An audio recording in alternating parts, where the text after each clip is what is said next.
yes right there. Welcome to the Ultimate Cleveland Sports Show. Woo! It is Tuesday after an opening week win.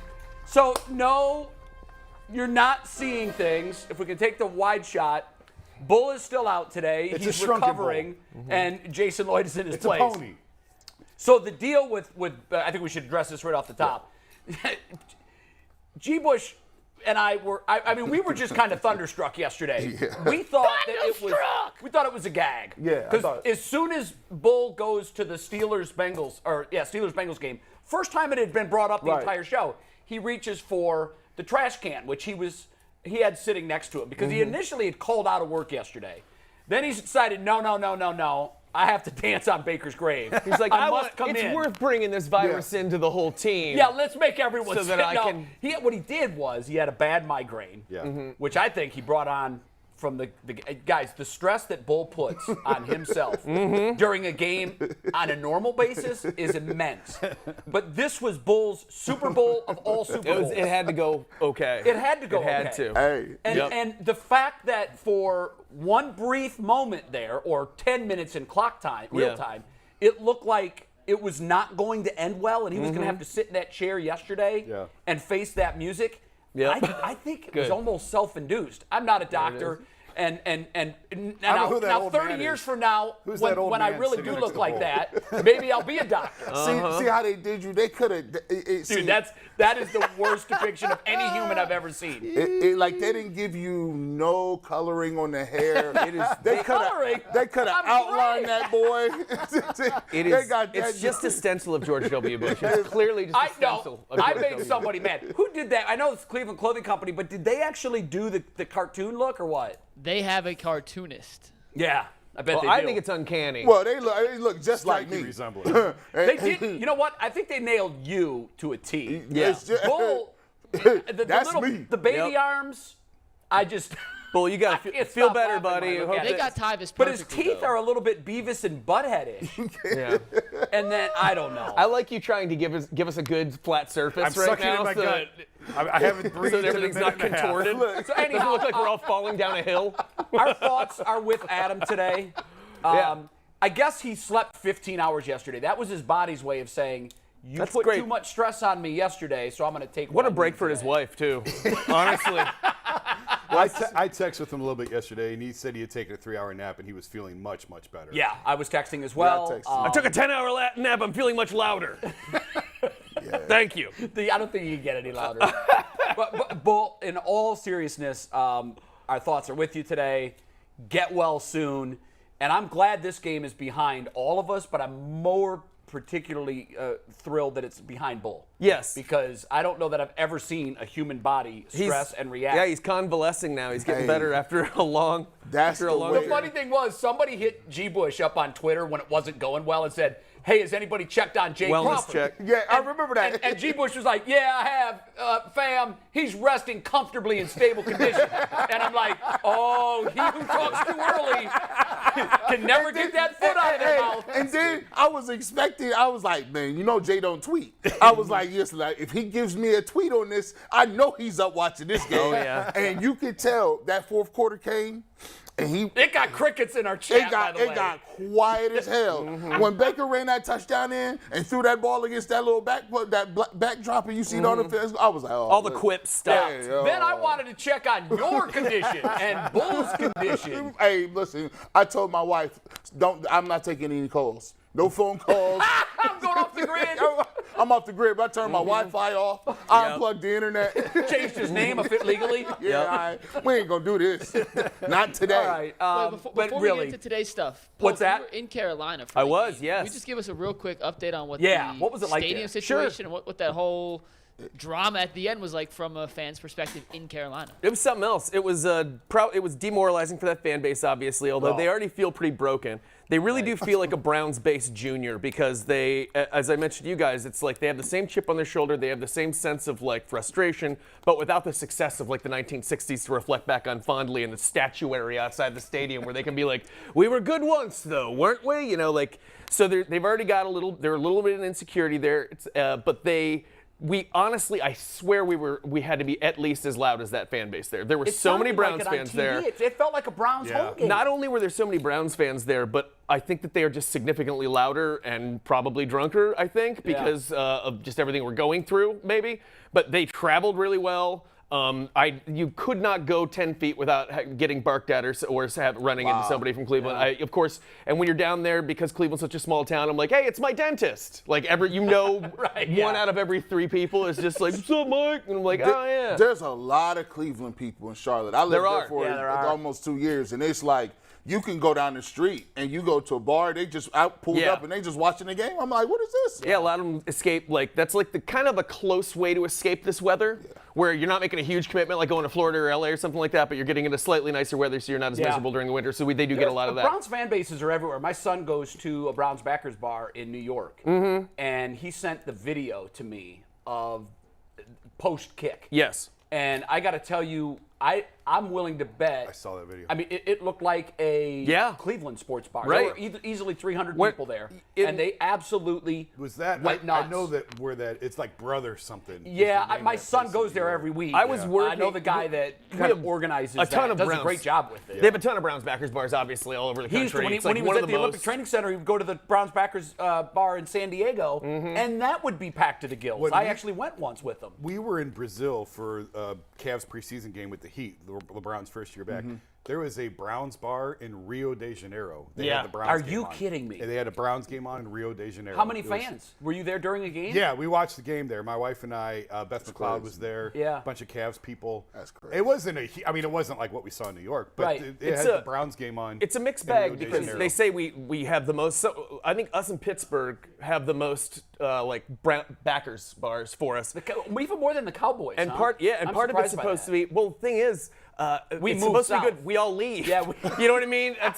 You go, I didn't want to say it. Exactly. But that's exactly why they're There all over aren't the a place. lot of 'cause San we're the Diego only idiots that stayed in backers Cleveland. bars. Everybody else left. Yeah, I wonder how that Chargers Not a backers ton bar of does Chargers backers in Strongsville. Exactly.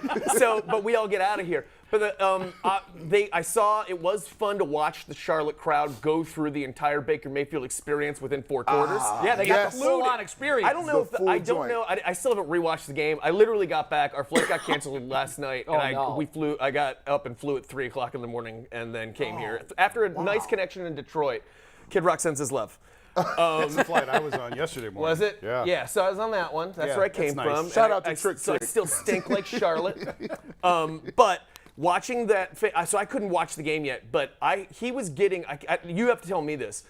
He was getting booed in the first quarter. it came through. Oh, yeah. And I'm listening to it, I'm just like, man, they got, hey, no pun intended here, but they got this guy on a short leash. Because if they are this far in and they are already booing him, that is not I think the 6 yards in the first half, or first quarter had something to do with that. But that didn't help. But first of all, I'm thinking to myself, who's behind this? You guys, your second string and third string quarterback are out. Yeah. So now you're going to be bringing what's your best case scenario here? You're bringing in, I don't even know who the backup guy was. I think McCaffrey now is the PJ backup. Walker. But is then I technically the watched backup. that fan base, though. I saw what Baker does. Because I watched him chip back in, show some heart, get hit, get back up and stuff. And I saw this fan base like, okay, gotta respect that. And I saw him be like, this guy's really doing it. And I saw them like, and then I'm watching it happen. I'm just like, this guy did this to us for 4 years. toxic It's the relationship. exact same thing. And then he blew it, and they're all just like, Wait, how did he blow it? Well, you know what I mean. They blew it. They lost the game. Because Jason and I were in agreement yesterday. Like, they didn't lose that game because of Baker Well, Mayfield. he lost. He didn't do him any favors in the first half. No, but he That's had for him in sure. position. He had him There are 2 up halves, with though. a minute to And we are go. not going to get into a Baker whose fault was this. Yeah, No, we're not. That's We're the not way. going to relitigate We that. Attaboy. have to talk about the Attaboy. Jets. Not letting us go down that Let's path. do this. That's Let's totally do this. true. It's 11:09 on Tuesday. Yes. We're officially turning the page. Oh, Yes. okay. Like, it's over. Yeah, I'm sure he'll It's never over. come up again. We're talking about the Jets game now. Here's what I'm going to do. As the resident member, and I will represent Adam the Bull, we will sign the peace treaty with all Baker Bros and affiliates that we will now turn the page. That's a great idea. We shall smoke the peace pipe. We're all on Yeah, the well, same it's a damn good thing team Bull's here. not here. He might be getting in the car and driving out here. You know what? So here's what would happen if he was there. You know what? I'm not ready to turn the page yet. I want to play something right now. Baker sucks! Baker sucks! I know we've turned the page already, but I think I can speak for Bull when I say that he wishes that Baker was starting for us against New York this week. I think that he would say that, right? Wouldn't he? I don't know that he would say he wishes, but I think he would say we'd probably have a better chance of winning. Yes. To waste a wish on that, I'm not sure he would go that far. No. I'm kidding. He would say, I'm glad the bum's gone. So every morning, our producers put together a little social media tweet, and some days I copy it and paste it. Some days I forget. Today, McNugget sent one that I put out early this morning. Immediately. And it basically said, Ravens gash the Jets' pass defense. Can the Browns do the same? Mm-hmm. And I just cut it, pasted it, boom, sent it. Right. You thought you had all kind of insight. And then when I went back and read it again, I'm like, what? Hold up. I wouldn't use the word. You didn't say gash. What did you say? Say carve up. Carve up. Okay. They did. Carve up. They really didn't. 3 touchdown passes They of had at least 20 yards. They had 210 yards or so in passing yards. Did you, Zach, did you look into the advanced stats here? They here's- barely had the ball. Wait a minute. They scored 24 points. Here's what easy. carved up is to me. Carved up is 450 yards, 5 passing touchdowns. That's carved up. I would say Did they carve up the Jets defense? My carve ain't that high. Right. My carve, Your carve is it? My carve is like. What's your carve up? My carve is like 320. Even for Lamar Jackson? Oh, for Lamar Jackson, if Lamar Jackson threw 3 touchdowns and it's over 20 yards, for him that's a record day. Mm-hmm. He was killing the I don't game. know. He went home feeling good about Jason, is himself. that carved up? It depends on the game. Depends on the game situation. I think what happened to the Jets against the Ravens was the safeties let them down. The Jets have really good cornerbacks. Is that because the fear of Lamar running the ball? Yes. He did not run the ball well at all. It's almost like the Jets decided, okay, We're going to sell out. Lamar's stop the not run. beating us with his feet. Yeah. Let's see if he can beat us with his arm, and he did. Especially on the long touchdown, the Rashad Bateman, I think, Yeah. 55 Yeah, yard 55 touchdown. yards to Bateman. I think that they caught the safety sneaking Peeking. up, peeking, Yeah, definitely. and they caught him on a long run. So it wasn't. There you see the numbers on Sauce Gardner and what he did as a rookie, obviously. But the Jets' corners are really, really good. I think the safety's a little bit susceptible, particularly against teams that like to run the ball. You mentioned Lamar Jackson. Obviously, the Browns fit that mold, not so much with Jacoby, but with the guys in the backfield. So you might be able to catch the safeties. Yeah. But the corners are really good. I guess that's the best way I would answer. So then the next part to that question is whether or not he carved them up. He had some success. Yeah. My question is, based on what we saw from Jacoby Brissett in week 1, we know that they're going to probably put 8 in the box, maybe at times 9. They're going to beat the Browns, you got to do what? You got to stop the run game. So they're going to be heavy key on Hunt and Chubb. If those safeties get over aggressive and start peeking in, does Brissett have the ability to find the guy behind the secondary or take advantage of one of those? Because I didn't see that on Sunday at all. Go ahead, Polk. You take this from me. I Go will. ahead, dog. Let me try and sum this up. No. No, he does not. Yeah, he definitely does not. That You don't I'm even not- need to I qualify do not have that, a lot right? of faith in that. No, Yeah. that's not going to happen. I mean, G. Bush to you? I just tossed it to my man. but the good news is, I think because I you speak for know. both of us. I already know No, what but it is. I think that they, again, I think Baltimore had that option, and so they exploited that. And they didn't have a lot of options in the run game, right? Wasn't Dobbins out? Or am I wrong? about Dobbins that? was out. Dobbins They was out. signed, I think, Kenyon Drake Yeah.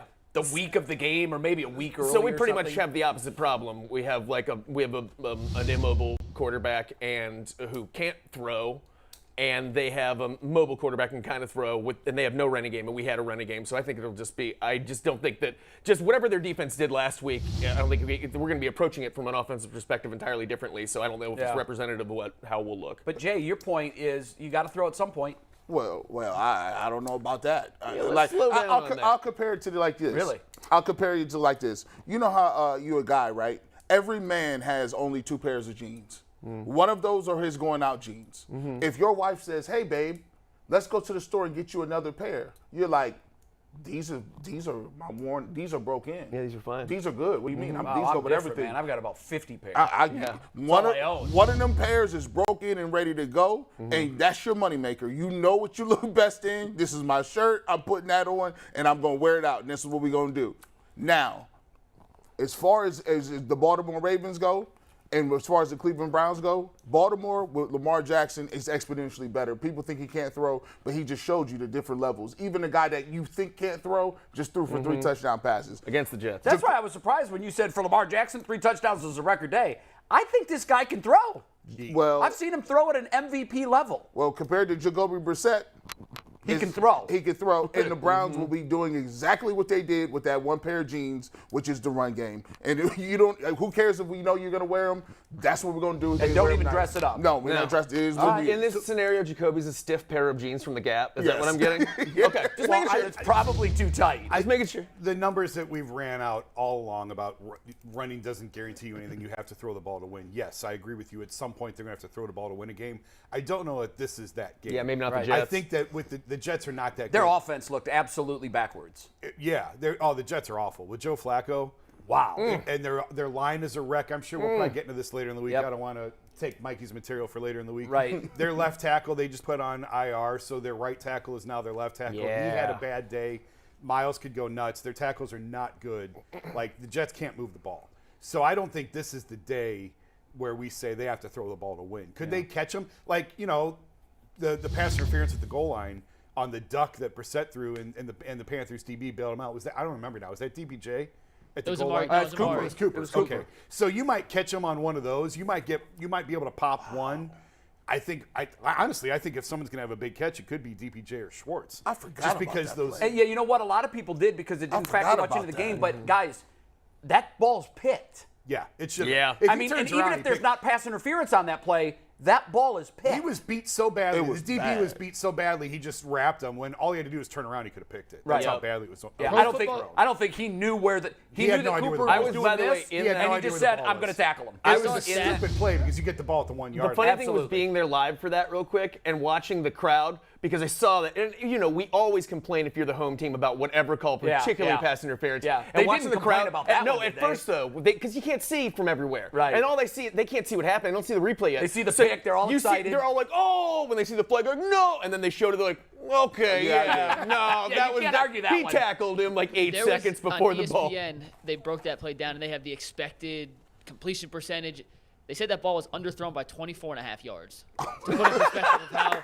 Well, wait a minute. 24.5 yards, he'd be 20 euros No, deep but in the that's what I'm stands. saying. Based on how he was open, like at his current speed, Right. Hey, it was they got- 24. Where it landed was 24 yards short. So, of Mike, where your Cooper answer was. was the best answer. Yeah. Is he equipped to take advantage of that? Yeah. No. What No, do they no, got he's at ESPN? They got Doppler radar now? No, you know what they do? They have, first Do of you realize all, 24 yards is like 72 feet? That's 7 How much is it basketball. That's a Suck. quarter of the field. yeah, I don't even know how you underthrow a guy that much. What's fascinating to me is they have all these simulated computer programs that will tell you the percentage that ball had a chance of being completed. And I bet that was 0.1. Just Jacoby Brissett's luck that all this new technology comes out right when he's starting for us. It's just like, can we put all the radars away? The and technology everything? that I know I'm most bad. love is the CBS I think CBS was using it, but they didn't have it at the Browns game. I wish they had. On field goals, they tell you 47-yard try. Then it says would have been good from 58. Yeah. And they're doing that based on the trajectory of the ball and the 10 feet high crossbar. That is outstanding technology, and I hope we get to see Cade York, because I would have loved to have seen what Cade's would have been good from. Well, did you see right before the show came on, the Pro Football Talk story, Mikey, I don't know if you have it, where Florio said, like, he saw an end zone view, and when Matt Rule was complaining that it was a fake spike, he was right. And it should have been a 68-yard attempt. Yes, and it probably would have been good. And but who knows if Stefanski even sends him out there to attempt a 68-yard. Well, you see the situation last night. I mean, what do you do? hope Oh, we can get into that. But what do you do if you're the Browns? Do you attempt a 68-yard kick with a rookie in his first game? And it or a quarterback who can't even get it and to it the would have 20? been third down. No, because it's a loss of down on that It's penalty. a loss of down. You Yeah. would have had to kick. Yeah, I mean, you would have had to have kicked because His range, we know, we've seen it, is 70 yards in Right. pregame. Right. That would have been. Can you imagine if he broke the NFL record in his first game? So That's crazy. So we can use that if we can take 30 seconds to talk about the game last night. Did you guys see the game? Oh my God, did I see it? Hey, before we go into Russell last night's Wilson, game, can I drop one more stat for you guys? Yep. This just came out. Pro Football Focus released their grades for Week 1. Yes. You want to hear how some of the Browns ranked? I would love to. Terrible. And then we'll get into last night's decision because it is worth talking about. Jacoby Brissett, the 29th rated quarterback with a PFF grade of 46.9. Who was lower? Yeah, who was worse? That makes 3 worse. Baker Baker Mayfield probably was was. 28 Oh, wow. with he a was higher. 47, so 0.1 above. Wow. Nick Chubb was the 4th rated running back. Wyatt Teller, the number 1 overall guard. James Hudson, the number 11 tackle, filling in for Jack Wow. Conklin. He did a Okay, great that's job. You know what? That's We didn't call You his didn't name say much. his name The once. fact that we haven't mentioned him and it's And now it's- Tuesday. Now, Yeah. now, the kicker is tell him Jedrick Wills' grade. Gee, man, he crispy. I'll have to look at his. He's not listed in the top of anything. 50. Martin Emerson, 50. Martin Emerson, yeah. 19. Cornerback, Okay. 19. Joker, number 7 linebacker. Walker, Wow. number 7 linebacker. And Myles Garrett, number 1 overall player in the NFL. Highest rated defensive player of Week 1. Oh, no, overall, offensive or defensive. Oh, 94. I just thought defense. I Number didn't one, know. nope, Wow. number 1 Ni- overall player. I got to say, that 94. surprised the hell out of me. 94. Do you know? I talk to John That's Costco almost all the time. impossible to We have get him all that. the time. It's almost impossible to get a 90, 94 like that, especially as many plays as he played. That's crazy. Yeah, it blows your mind. And guess what? Like I just said, the Jets left tackle, they're a mess. Yeah, so he's going to have he a could have another feast big against day. the That's Jets. delicious. I ran into Emerson's dad after the game Did in you really? Carolina. Yeah, and we were just out doing some stuff for the station, grabbing some stuff, and he just they're like, he was with his family, and it's like, do you know who this is? And I'm like, yeah, I'm familiar with the fathers of all of the rookies. Yeah, and what they I look committed like. them all to memory. No, Yeah. but I talked to him. He was real proud. Of course, he looked like he was like 28 years old. The dad does. You know? Right, I'm like, right. are you not still playing? Black don't crack. It was, man.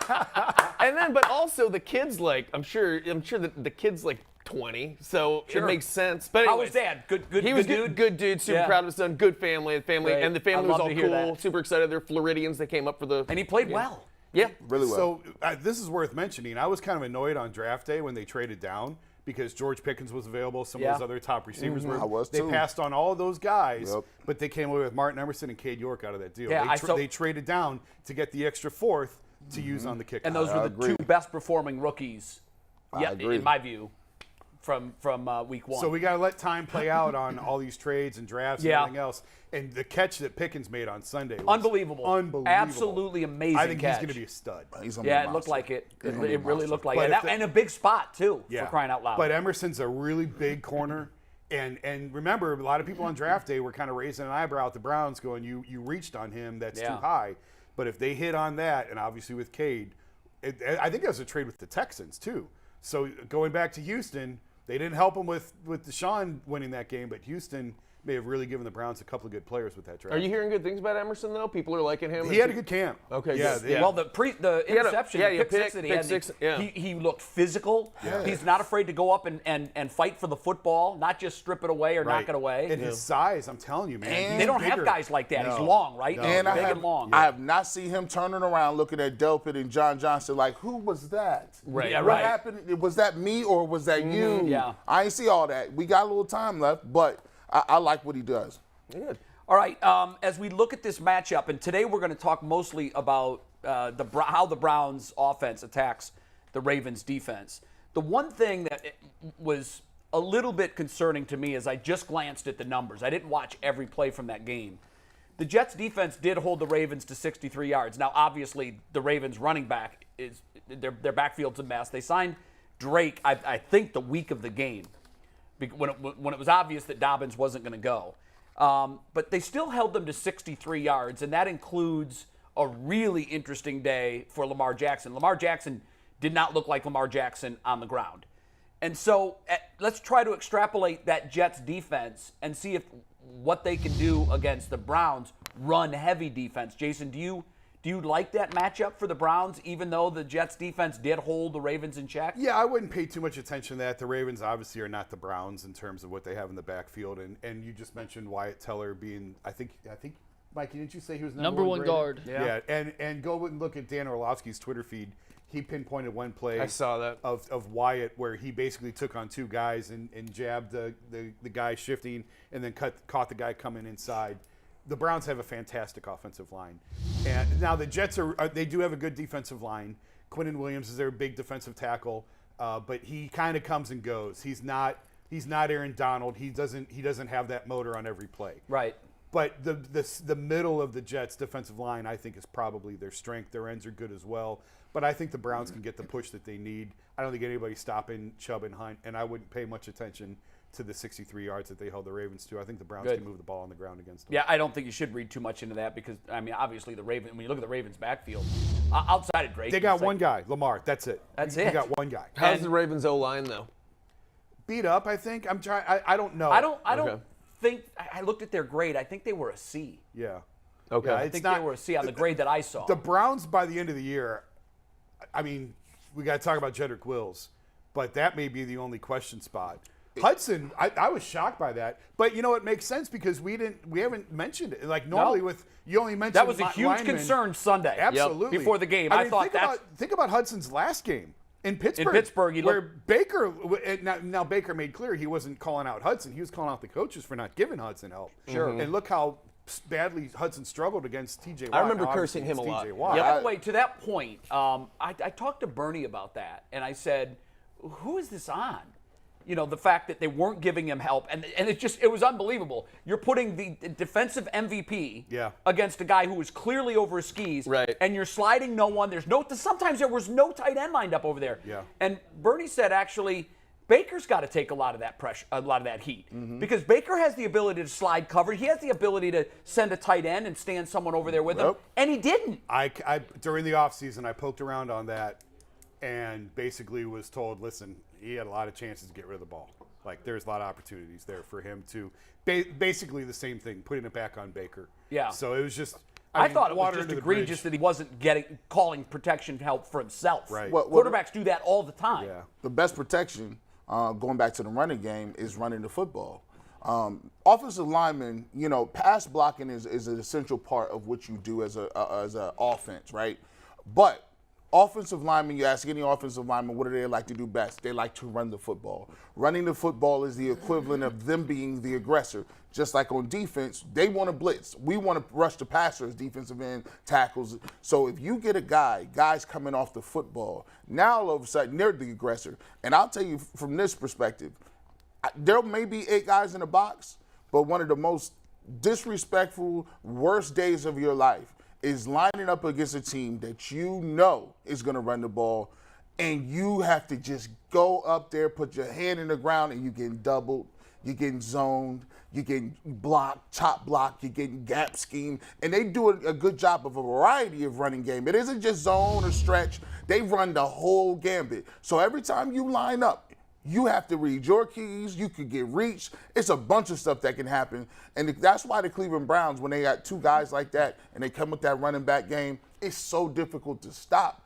because those 2 monsters just keep coming. They just keep coming downhill. And after the 3rd quarter, you're like, man, I'm still tackling this dude. Now you got to get off a block. It's so hard to stop 2-3 And we yards. saw it again Sunday with Chubb, the yards after contact. You know, there were times that he was touched either at the line of scrimmage or behind the line of scrimmage and still ended up with 9-yard runs.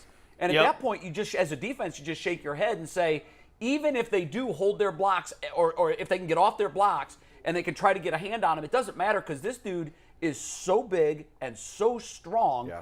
If you don't get 2 arms on him, he's loose and he's running free. Hearing that crowd react to that was the first time that crowd has seen him play live, I'm sure. Yeah. And hearing them, it just looked like it was going to be a typical dead run play that didn't really go anywhere. And you just hear everybody be like, yeah, when there's contact, like, oh no, oh no. That roller coaster. And hearing them all, like, they're like, ow! But you could almost see them wrapping it up, like, all right, we got, where are you going? And you know what? It's like death by a million cuts, too, or a heavyweight that is just pounding the body, pounding the body. And when you're watching at home, you're like, that punch didn't look like that much. Right. But it was the 500 before it. Cumulatively.